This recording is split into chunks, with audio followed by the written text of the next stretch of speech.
Hello. Well, yesterday, I discussed about how to sign the national anthem. But today, I thought I would analyze more. I did discuss it a little bit yesterday, but I thought I would do more. I had a little stomach ache yesterday, and so today I feel a lot better. Anyway, so it is a poem that was written from Francis Scott Key. And I just put his initials on there instead of spelling out his whole name.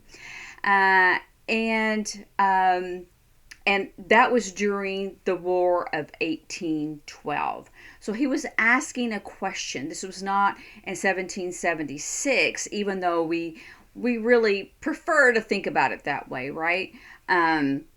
Because the war in 1812 was still against the British. And so we kind of, pair those two together because we're still fighting the British, right? And we thought, oh, we're independent from them. So poems are interesting. So poems are, become songs many times. And this was a poem at first, and then it became a song. And so poems, like songs, have they rhyme. So I put this to my wrist because this is a beat, right? So it has a rhyme, and you might other see other signs for the sign for rhyme, but that's what I do for rhyme because it has this rhythm, and the words at the end, every other line will sound alike, and sometimes it's every line. And also it has meaning, so you have to kind of extrapolate, analyze, what does it mean instead of being concerned about the rhyming. So the whole poem is a question. And that first line, it just kind of trips up everybody. So, but it's a question. So I've seen it when I first learned it. It was like question, big question mark. And I remember my boss, was a deaf adult, she would say, "Oh, there's this big question. Here it comes, Eileen." And so, anyway, she would tease me about that. But I've changed it. But the whole thing is a question, and so it's like getting your attention. So it's like, it's basically, have you seen? Oh, say, can you see? And so I've seen many people kind of try to get someone's attention, like, oh, hey, hey, hey, have you seen? And you could do that. I don't do that one anymore either. Like I said, you change it as you go along and as you learn, and you try to figure it out. So it's like, oh, say, can you see? So I did yesterday, like I eyed something. Did you eye something? And this is to eye, or to even, this is to notice. We use that as a gloss for notice. You can also have eyed it. But it's like, oh, say, can you see? So you can, if you don't want to do the, oh, say, can you see? Or you could do, oh, the big oh, oh. I wouldn't do this, oh, hey, can you see? Say, oh, say, can you see? Sorry, because it's a lot, it all sounds alike. Um, but, so I said, have you noticed if? And this is a formal way of saying the word if. It has the F hand shape, and it goes up and down because if is a judgment. If not, if this, that, right? It's if then statement, if. And this is a formal way. I would not spell it or do this in a song because it's a formal word if you're trying to use that whole concept of if. It's weighing something. Oh, say, can you see? So I said, hey, have you eyed if? So that's what I did. But you could do hey, but did you notice if? You could do that. But what I'm saying is that in sign language, you really more concerned about the meaning as opposed to the English word order because it has a rhyming, it has a rhythm to it, and so it doesn't really matter in sign language. What is important is the message. So you could say all different ways. I've seen it different ways, and some I really, really like, and and then I'll forget it later, or because I'm thinking, oh, I'd like to emulate that. But you could do it different ways. But just don't just be concerned about, oh, say, can you see? But it is a question. The whole thing is a question. Oh, say, can you see by the dawn's early light? You could even start out by dawn's early light. You could say, oh, do you know if, or did you see? Do you know if? Did you see if? You could do that. Because it's, like I said, it's a question. So you can pose it as a question, but really analyze that. Oh, say, can you see by the dawn's early light? So you could even start out, oh, dawn's early light, because that's our time, right? So if you did it in ASL order, you would do time, topic, comment. So you would say, dawn's early light. You could even do the question, oh, say, can you see, at the later, because it's not important with the music. By the dawn's early light, you know what, so proudly, that you get the stripes and the stars. Have you seen? Still, you could do it that way. Dawn's early light, because it says, oh, say, can you see, by the dawn's early light, what so proudly we hail. Okay, so that is something that we are, we praise. This is to hail, Hail, not the hail that comes down from the sky like ice, but it's a praise. So you could, but you don't want to get too behind or too out of word order, only because the music is going to help you. Like especially if they put it on a big screen, the national anthem, then they're going to have the flag waving later, right? So you don't want to get it too off, because you could, getting into the ASL, get it way off. But you don't want it too much, and I think that's why a lot of people who sign the national anthem kind of stay with it. So, but it's fun to play around with it, right? Oh, say, can you see by the dawn's early light, so proudly we hail. Okay.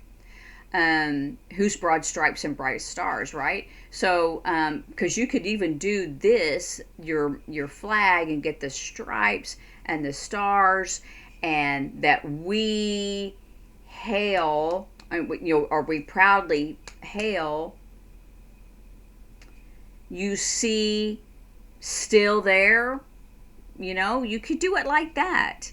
But that's something that interpreters do, is we take the lyrics and then we do it in ASL, and then we kind of move it around, and then we do the music. Oh, that works. Oh, that doesn't. I'm not going to get that finished in time, or it's going to be too soon, and that kind of thing. Because when they get toward the end, they get more stronger, because it became an anthem. That's why they use that music. And like that's why I always do the sign for brave at the end, the people that are brave, because home of the brave, right? So that's the last word. And so I do people brave. There was brave people, and then you could do it really strong, or however you want to do that. Brave, that's more strong, and you could do that, but they're brave. So, but I think the first part trips people up, only because it's like, how do I pose this question, or the beginning of a question, when really the question is way down here the rest of the song, right? So as we did the bombs bursting in air, you could do the fireworks. That's what I do. But you could do, and the rocket's red glare, and so streaming, right? So you could do the streaming and the rocket's red glare, or red. You could do, I would do glare maybe. You would that's more of a gestures of how you're really showing what it looks like when you go to a fireworks show. Remember, when we showed fireworks, I wouldn't do, even though that's what sometimes they look like, right, when it's during war. But I like to kind of separate it out. For fireworks, for fun, we enjoy looking at it, as opposed to something that's war and that's very scary. So his poem is that we won our independence in 1776. against the British. Now in 1812, we're fighting the British again. And the government that we set up after we beat the British in 1776 to 1812, is that still standing? Is that still in place? So that's really what he's asking. And so the flag symbolizes that. So it's not necessarily a song about the flag per se, but the flag symbolizes what was set up, the American way, the United States way, the government. This disconnect from England and from colonization. So he wants to say, hey, everything that we so proudly held, we've got this new flag, and it's got these stars, and we have then the 13 colonies. Some people do stars. I do stars bright, who's bright stars. Some people will do star, because this is like a SCAD, that's a gloss, a whole bunch, like you do, like if it's traffic, like you're on the freeway and there's traffic, or there's so many people, right?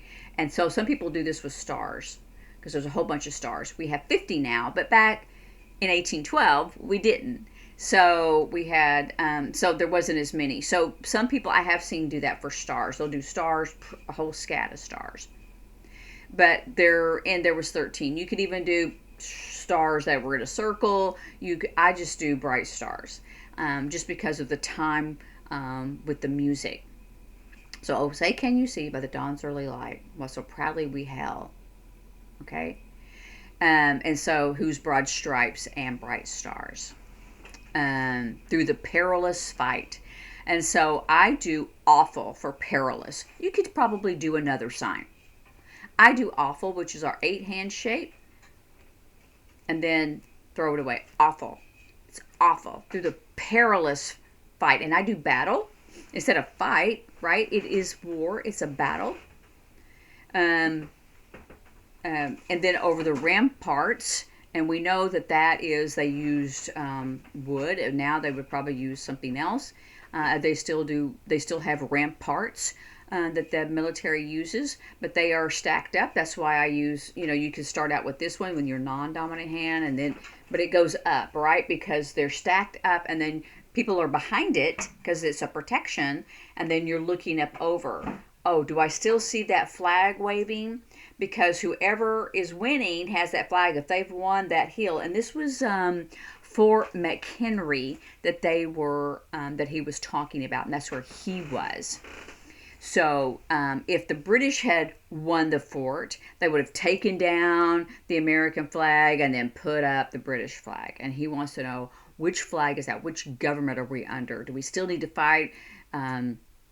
What's going on with that? And so that's what he's really asking. So when you think about, and you're thinking, wow, what does that have to do with sign language? But it has everything to do with sign language, because we're talking about a concept language. And if you want to try to convey the message, you don't have to give the history for that. But if you know it, then you're doing it correctly. And then when people see it, okay, I get it. I understand what they're talking about.